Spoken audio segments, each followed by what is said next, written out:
Hello and welcome to Real Men Feel. I am your host, author, coach, and healer, Andy Grant. Please visit theandygrant.com to learn more about me. If I sound a little different today, it's because I'm coming off 2 Metalica shows this past weekend, and my voice is shot. Regardless, Real Men Feel exists to remind men that they are human beings.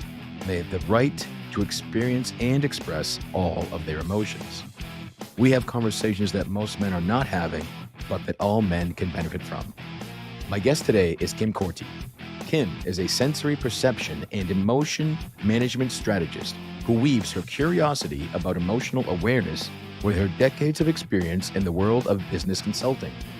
She has an interesting metaphor for exploring emotions based on food and cooking. Kim is the author of Yucky, Yummy, Savory, Sweet, Understanding the Flavors of Emotions. Today, she shares how our brains and emotions work, or don't work, if we try to stuff and deny our emotions, how our memories influence our current experiences, and how to look at our memories as emotion recipes. Kim discusses such topics as emotional granularity, interoception, and much more around the flavors of emotions. Let's get to it. Hello, Kim, and welcome to Real Men Feel. Well, thank you. I'm so happy to be here. Great. And before the show, we were just talking about Metalica, which always excites me. Yeah, And I still haven't I listened to it love before. Metallica. Awesome. They're awesome. I should do just an all Metallica show, just having different fans on at some point. But I that's think not that would today. be awesome. So you have a really unique metaphor in dealing with emotions and treating emotions as flavors and using kind of cooking metaphors. Were you raised in a very openly emotional family? Well, I probably lean into more like we didn't feel the feels. You know what I mean? Like if something was a little bit off, it's like we just ignored it a little bit more than we should have. Yeah, I think I learned more from my parents to push emotions down rather than to experience them. Okay. So Of course, I experienced the big ones, right? Like anger and upset and all the big ones when they blow. And I'm going to say it's not that my parents uh, were always angry or anything. I just think that it was just generational, right? Passed down. okay. How did your life unfold that you decided to study emotions and write about them in Yucky, Yummy, Savory, Sweet, Understanding the Flavors of Emotions? I'm going to put this in the context for the people who would be listening to this show. Because, you can always point out something about your personality that would be more appealing. And I think that understanding that while I'm a woman, my husband always teases that I act more like a guy in reaction to things. I'm always trying to solve problems. My dad recounted the story when I was, I don't know, 4 or 5, maybe 4. And my mom was really sick, so he came home to take care of my sister and I, who was a year younger, and he was really sick, so they both passed out asleep, sick. They came downstairs because they knew we hadn't been fed, and I had made a makeshift ladder from the drawers in the lower cabinets, got up to the upper cabinets, grabbed some cereal, brought it down, and was feeding my sister and I because I like to solve problems. I like to figure things out. And I was at a point where I was emotionally like, I knew that things were bad. I just gone through a divorce. Well, I hadn't even been divorced. And I was like, I've got to figure this out. I have a project management background, which is perfect for a problem solver, right? And I needed to figure out how it works. How do my emotions work? So if I understand how it works, then I can work with them. Like when you're implementing a system to do the best design, right? You need to know the bells and whistles of that system. And the brain is a system. It has repeatable processes, also, which I love, that apply to a logic that I needed when it comes to emotions. And that logic is it uses, and this is not in its entirety, we're trying to get to what's easy to approach, right? That it uses its sensory perception. things that are coming in from the outside world, which is called exteroception. So everything that's coming in from the outside world and our inside world, because that's its own little system, and it takes that like ingredients in a recipe and it says, "Here, I've got all these ingredients. What do I do with them?" Because it needs to do something, it has to make meaning of it. And it uses our past experiences. That could be what we've learned. It could be the culture that we were raised in, which is part of learning. It could be an actual experience. It could be your faith. It could be all kinds of things, your beliefs. And it draws upon that to help you focus on what that information coming in is. Out of 11 billion bits of information, we get what, 45, 50 bits every second? So how does it what does it use to focus on what we are perceiving or seeing or hearing, whatever? And it's going to use our memories. They're like recipes. That wiring in our head is what I call emotion recipes. And then we feel it in our body through an emotion. So an emotion is literally a chemical signal. It's a peptide. It goes to the body and it's like a server delivering the dish that was created by a neuron and using that memory, and boom, we feel it. The problem is for people like me, and I think some other people who might be listening, is that we at some point in time learn to shut our feelings down or to say, that kind of feeling I'm not comfortable with. I'm good with anger. I'm good with certain feelings, or the ones that I can't because they're so big, they just explode out of me because I've been pushing them down for so long. And so we don't have that connection. We're either afraid to feel them, we don't know what it means. And so this book is using these metaphors of food and flavor because flavor is a product of multiple sensory systems. The same ones we use to create our experiences, we also have the experience of flavor.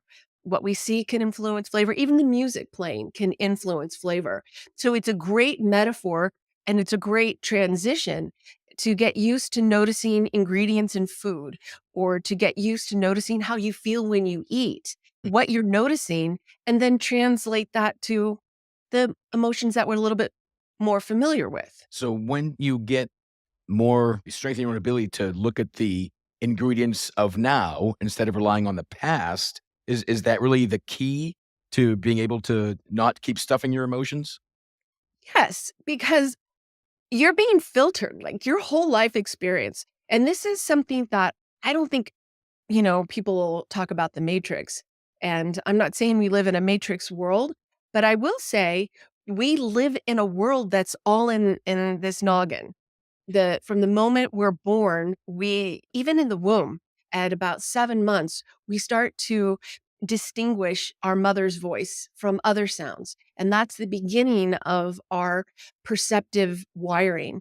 So that when we are born, we know the sound of our mother's voice. And we might hear other things like music or things that are familiar because we heard it in the womb, even the father's voice. And that's just the beginning. And it's from there that we build out this world because we don't see with our eyes, we don't hear with our ears. None of that is happening, with these things. These are just vehicles to get the data in.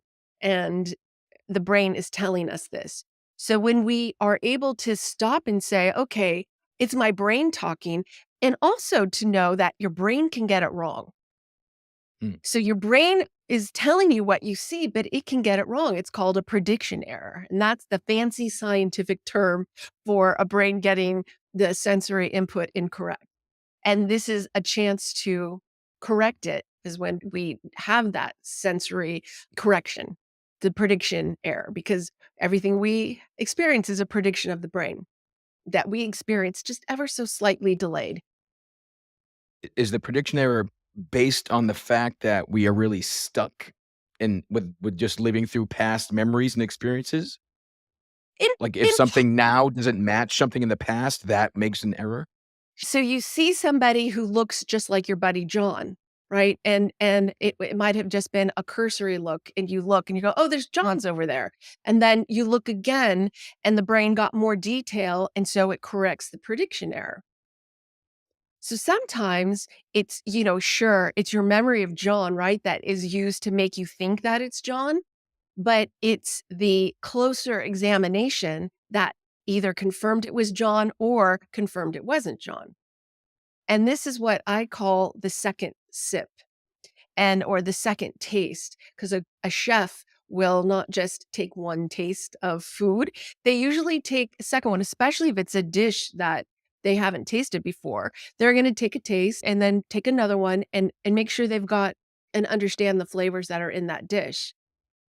So when we take a second look or go, wait, is that really what's going on now? And look a little bit more broadly, because remember, our brain is filtering all of our perceptions based on what it's using to launch what that moment. And so if we're consciously going, hey, is this what's going on here, to get in more of the what I call flavors, then that gives you an opportunity to maybe refine that situation and say, hey, does this really should I really be angry over this? Or should I really be in love with this person? Because you're allowing yourself to consciously think about it more, if you allow yourself to think about it more Right. critically. Right. So that's really got to be a conscious choice of Yes. somebody. Life is a conscious choice. And so and what's really funny is that even when you ignore your feelings, that's a conscious choice. And it's really only to your own detriment. And it's a physical detriment, not just an emotional one. So I like to say that there's two flavors of emotions, the kind that we think about with emotions, right? Love, hate, joy, anger, sorrow, um, excitement, all of that stuff. But there's another type of emotion that's keeps us alive and healthy, and that's hunger, thirst, tired. A racing heart tells us we need to slow down. So, really, what emotions are communication. It's just telling us, hey, based on what I know and you need to pay attention to this. And just like hunger, if you don't pay attention, the brain just gets it louder and louder and louder and louder. And that's why we see people who don't take that moment to examine their feelings or to really say, is this how I'm feeling? Or am I sick, or am I tired, or am I mad? You can get those confused. And it's even harder when you completely ignore them because, hey, it might be telling you you are sick, you're in pain, and you're just ignoring it. And that can lead to disease. And trust me, from someone who had all kinds of intestinal troubles and other troubles, I can tell you that my doctor visits went way, way, way down the more connected I became to my emotions, Hmm. to that So conversation, that internal conversation. for you, was it physical issues that led you to open up and dig into your emotions? No, because I didn't understand the connection. So I, for years, was going to doctors and having troubles in certain part of my body. And it was because I had pushed down a very horrible childhood experience and something that should have never happened to a young child. And so that was my first inkling or noticing that connection, but I didn't really put it all together until I hadn't mentioned this yet, but I read this book called How Emotions Are Made: The Secret Life of the Brain. And this was the light bulb that went off in my head that said, "Hey, there's a process and a procedure to this," which totally got me excited because it was logical. So why would the brain have a different process for how it sees, how it hears, how it responds to low blood sugar, how it responds to, the need for sleep? Why would it be any different? And it's not any different. And I loved that. And so to make it more palatable for people to connect to their emotions, I started using food. Is that a step that helped you, or was that just to communicate to others? No, no, no, no, no. This is I don't think you're old enough, but back in what was it, in the 84, 85, there was this guy who had the hair club for men. He said, "I'm not just the president, I'm a client too," and he showed a picture of his bald head. And sorry, but I like bald heads, but apparently he didn't. So he was what came to mind when you just said that, because I am a client. Like, everything that I wrote about in this book was for me. Mm, I that my divorce was just one thing. That was just the tipping point for me. Losing a husband, a friend, 2 businesses, my whole life was gone in one fell swoop. And I knew I didn't want to have this happen to me again, and I couldn't control other people. All I could do was take care of myself, and that is what launched me on this journey. And I have to tell you, like, today, I don't need to think about, like, what's going on here, like, is this the right emotion? I'm constantly questioning my feelings in a very quick way. It's like when something comes up that, I feel is consequential, I'll step back. Or later on after a response, I'll go back and look at it.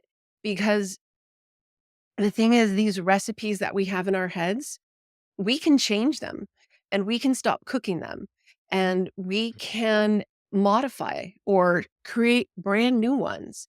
Because the thing is that when you start to discover what has to happen for you to feel and insert your emotion, when you know that, then you start to notice these situations coming up.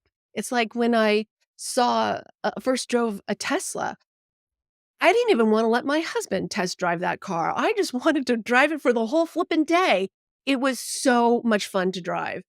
I never noticed Teslas before that, and now they were on the street everywhere. And where I live, you would think I would have noticed them before, but the point is that the brain is really handy that way. When you tell it where to focus, when you start telling it, "I don't want this, but I do want that," and that's what our emotions provide for us.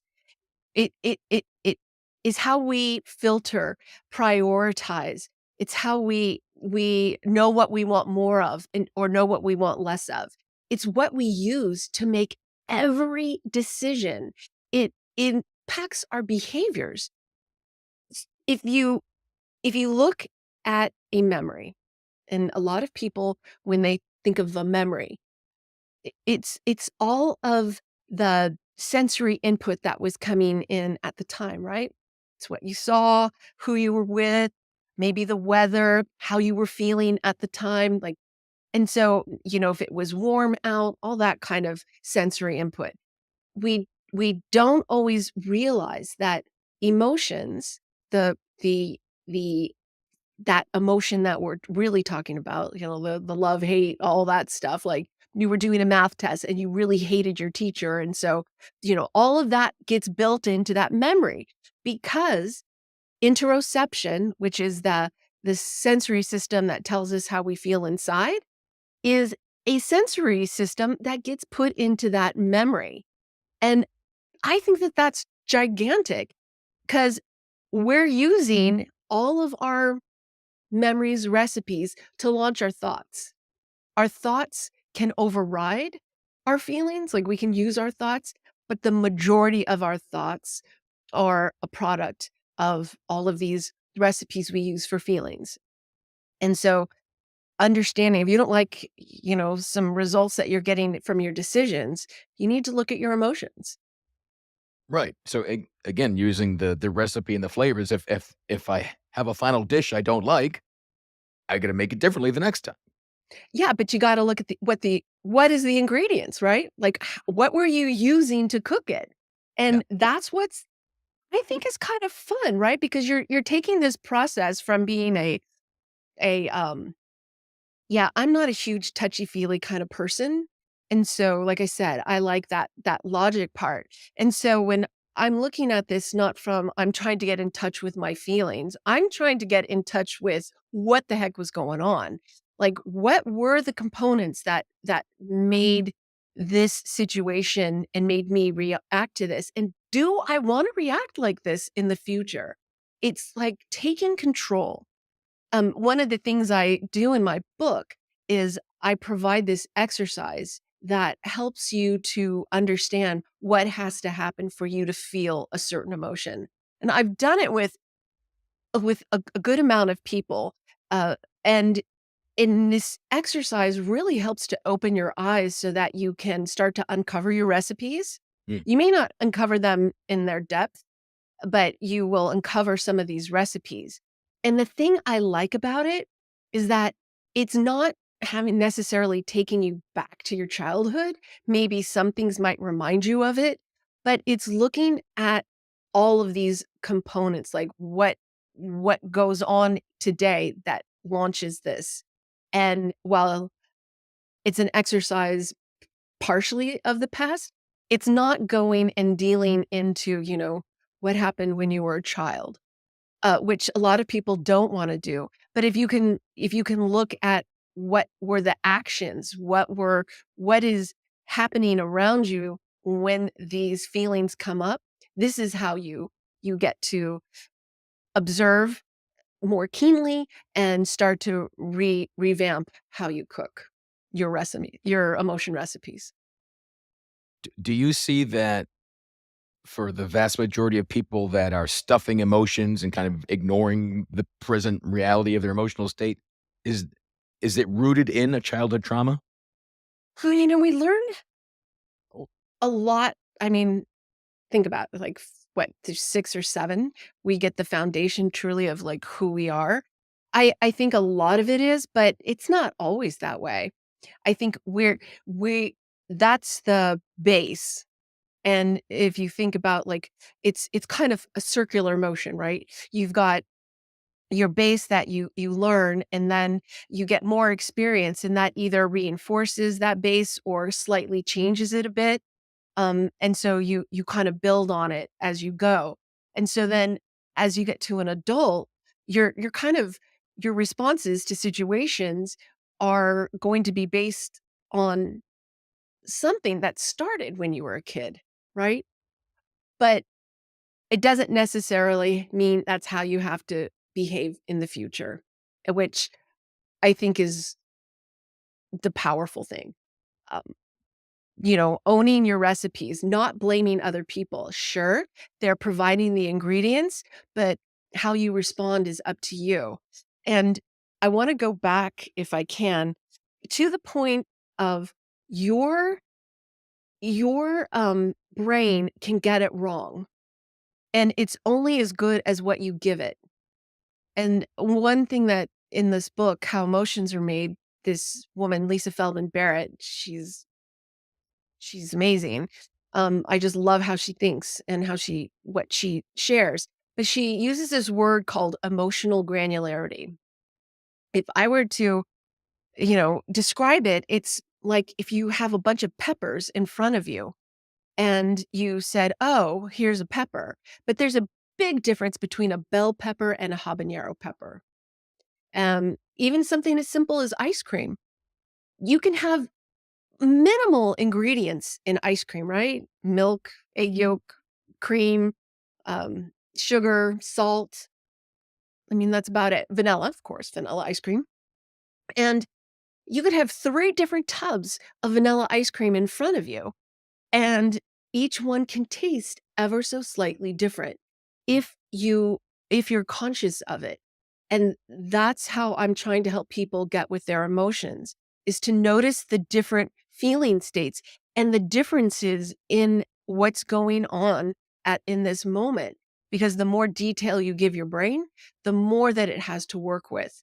Just like my palate, my physical palate is trained where I can taste 3 different ice creams and notice the differences. It might not be like uh, a, a master ice cream maker, but I could still tell you, wow, this one's got really good cream. It's rich. This one's got a kind of a funky vanilla. It might be, you know, I don't know. I'm just gonna say it's like I'm not really a fan of that vanilla. And this one is way too sweet, way too much sugar. And to be able to notice that in your emotional palate is where I'm trying to take people, because the sooner you can recognize your emotions, the better you are able to pivot from them, to absorb them, or to say, "Ah, I don't I don't think this is really how I feel.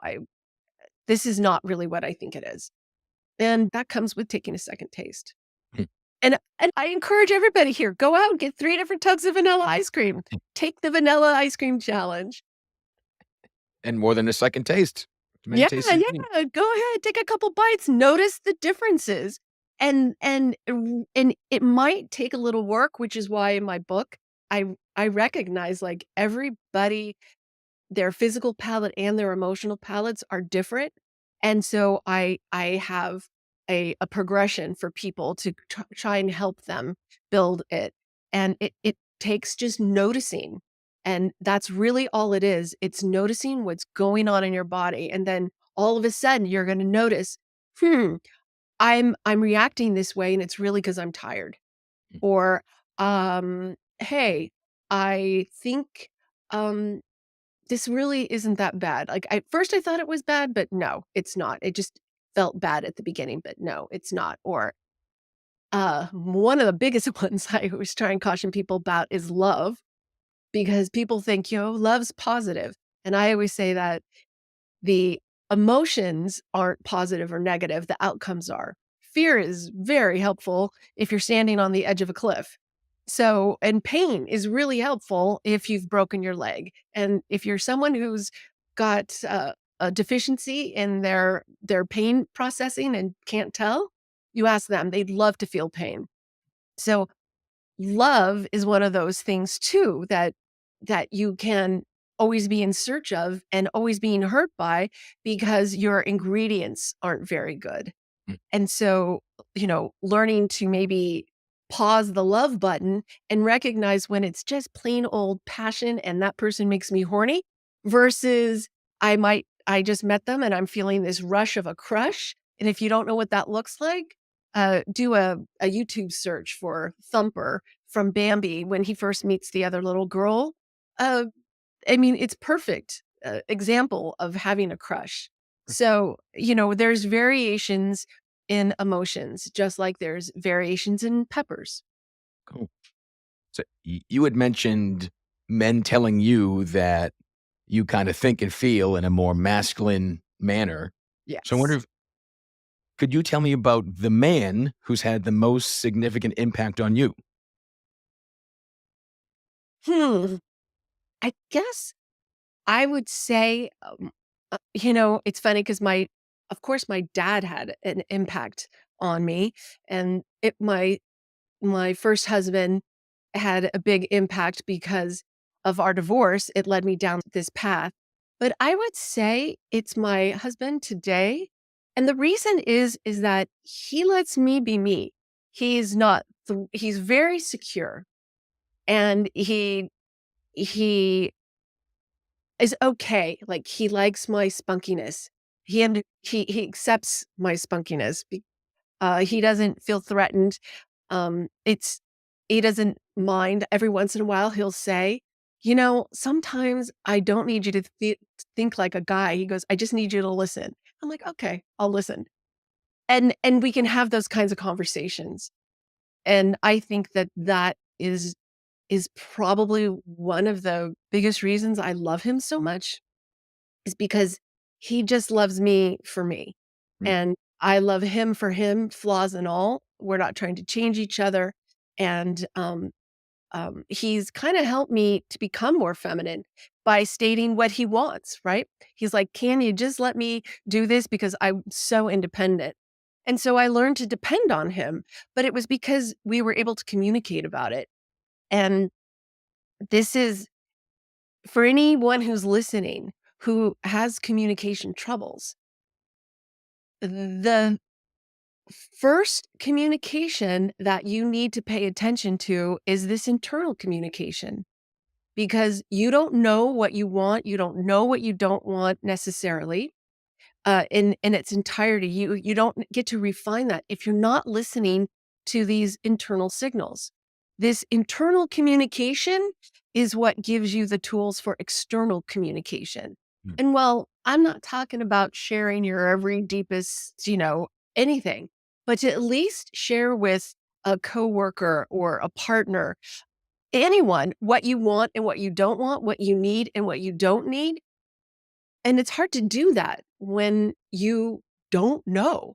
And that was one thing my ex-husband used to say to me a lot. I'm like, "Well, how do you feel? Like, what is going on?" And he's like, "I don't know."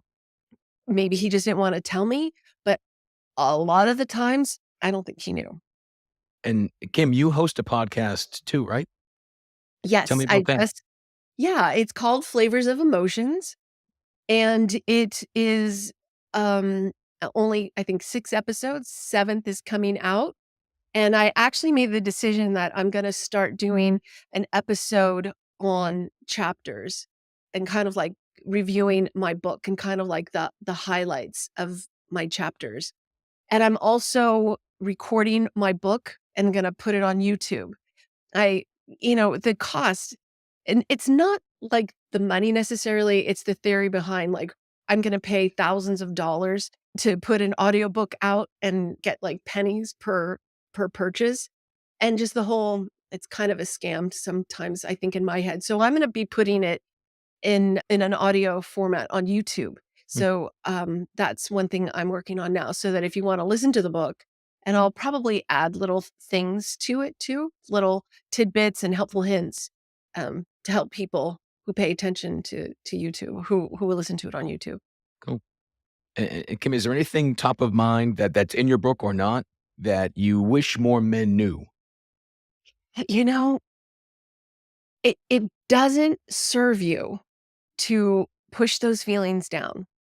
And there's no such thing as emotions that are feminine or masculine. It's they're just what they are, and we're born with them. We have them for a reason. They're here to protect us.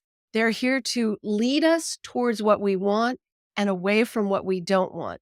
And sometimes we pay so much attention to what we don't want that we don't get what we do want. And it's because we're looking at, like, the big emotions, not the little ones, the little nuanced ones. And I think when you look at them for what they are, communication, and if you're okay with tasting food and noticing that you're sick, then you can start to notice those feelings and understand they're yours to change, and you can change them. And they actually serve you in fabulous ways once you kinda wade through all of the can I swear on this podcast?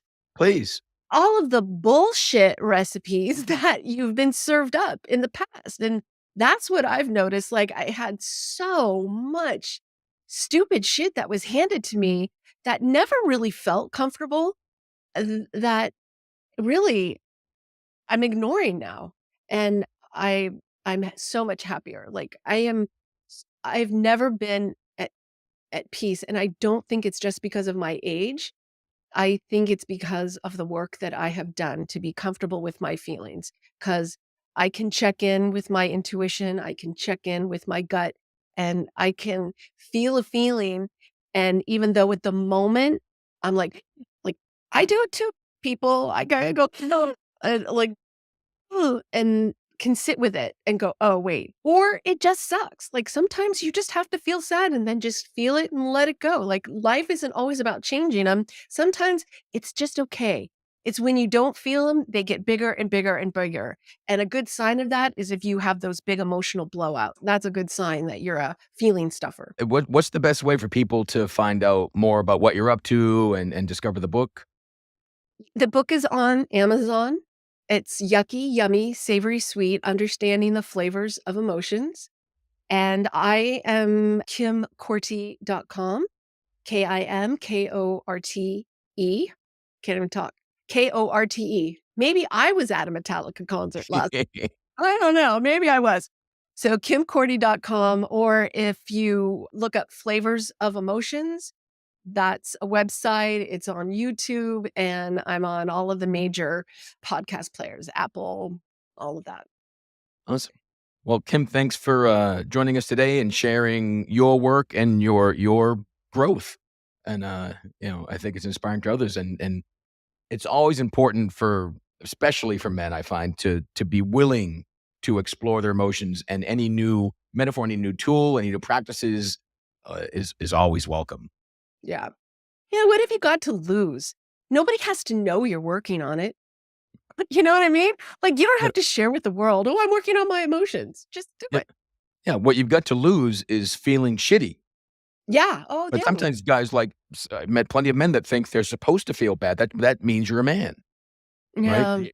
Yeah. Not being light, not feeling joyous over something, like that's somehow, back to your conversation about, that there aren't feminine and masculine emotions. They're just emotion. And that's a big theme for the show is we remind men that they're human beings.